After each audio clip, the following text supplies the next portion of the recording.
Hello दोस्तों, स्वागत है आज के आपके मेरे ब्रांड न्यू ब्लॉग में।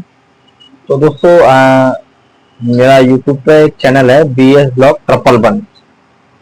तो वहाँ पे मेरे बहुत से दोस्त मेरे से पूछते रहते हैं कि भैया आपका ऑनलाइन का काम है, तो हम भी ऑनलाइन का काम करना चाहते हैं, वो कैसे होता है, उसके लिए क्या करना होता है।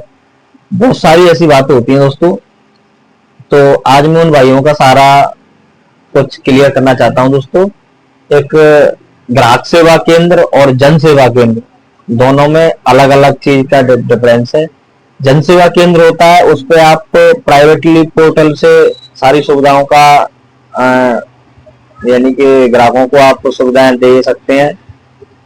और जन सेवा केंद्र के मेरे मुताबिक उसमें इतना ज्यादा इंटरेस्ट नहीं है दोस्तों। आज के समय पे अगर ऑनलाइन की दुनिया में अगर जैसे मान लो मैं अपना केंद्र खोल के बैठा हूँ, अगर इस तरीके से आप एक केंद्र खोलते हैं तो आपको समथिंग 10+2 या फिर ग्रेजुएशन होना अनिवार्य है। आपको हिंदी व इंग्लिश बहुत अच्छी तरीके से आनी चाहिए। और दोस्तों आपका मैथमेटिक्स भी थोड़ा ठीक होना चाहिए, क्योंकि बहुत सारी चीजें आपको ही जवाब देनी है। जब आप एक केंद्र खोल करके अपने सेंटर पर बैठोगे तो मेरा मानना है कि सारी मान लो आपके पास हर एक तरीके का कस्टमर आएगा और उन कस्टमरों को सारी बातों का जवाब आप अपनी सीट पे ही बैठ के दे पाएंगे। तब भी सामने वाले को ये महसूस होगा कि हाँ भाई, बंदे को नॉलेज है और बंदा मार्केट में काम कर सकता है।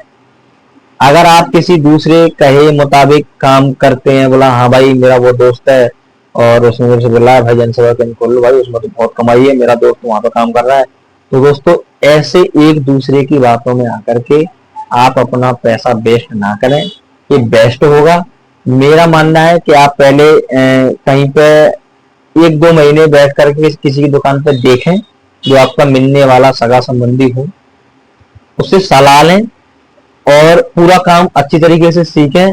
सीख जाने के बाद जब वो आपको बताएगा कि भाई क्या करना है, कहाँ से CSC लेनी है, कहाँ से आपको ई-डिस्ट्रिक्ट लेनी है और कहाँ से आपको बैंक प्रोवाइड होगी, ये कैसे होती है, इसके लिए क्या क्या कागज फॉर्मेलिटी हमें करनी होती है।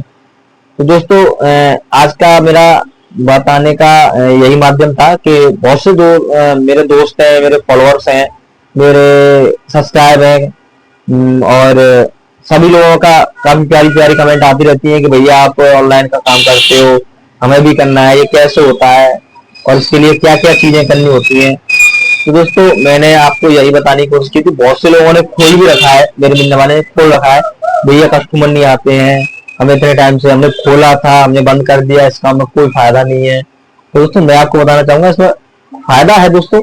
अगर फायदा ना होते तो मार्केट में इतने लोग खोल के नहीं बैठते। बट दोस्तों आपके पास एक ग्राहक सेवा केंद्र खोलने के लिए 4 से 5 लाख रुपए का होना अनिवार्य है। अगर आप इससे कम पैसे हैं और आप ग्राहक सेवा केंद्र खोल के बैठे हुए हैं तो आपको मार्केट में कोई ही अहमियत नहीं है बैठने की, आप अपना टाइम जाया कर रहे हैं। पहली बात, अगर आपके पास बैंक है तो आप बैंक के मुताबिक बैंक की कंडीशन पे ही काम करेंगे, जो बैंक कहेगा वो आप काम करेंगे, अदरवाइज आप कोई काम नहीं कर पाएंगे।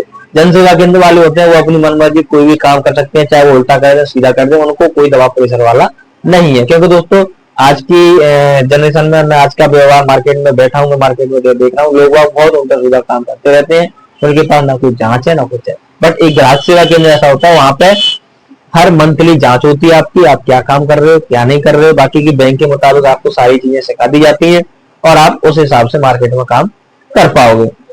तो दोस्तों आज का मेरा कहने का उद्देश्य आपसे यही था कि अगर आप कोई नया काम करने के लिए जा रहे हैं तो आप अपने सगे संबंधी, रिश्तेदार, यार, मित्र, मिलने वाले से जरूर एक बार सलाह करें कि भाई मैं ये काम कर रहा हूँ, इस काम में कितना क्या है। और दोस्तों आपका अगर कोई मिलने वाला अगर ये काम कर रहा है तो एक बार उसकी राय जरूर लें और उसके बाद ही आप काम करें। बाकी की आज के लिए इतना ही। मैं विजेंद्र सिंह, BS ग्राहक सेवा केंद्र, नंदपुरा सब्जी मंडी, देवी रोड, आगरा। और आज का दोस्तों मेरा सुविचार आपको कैसा लगा मेरे को कमेंट बॉक्स में राय दें। बाकी के लिए जय हिंद।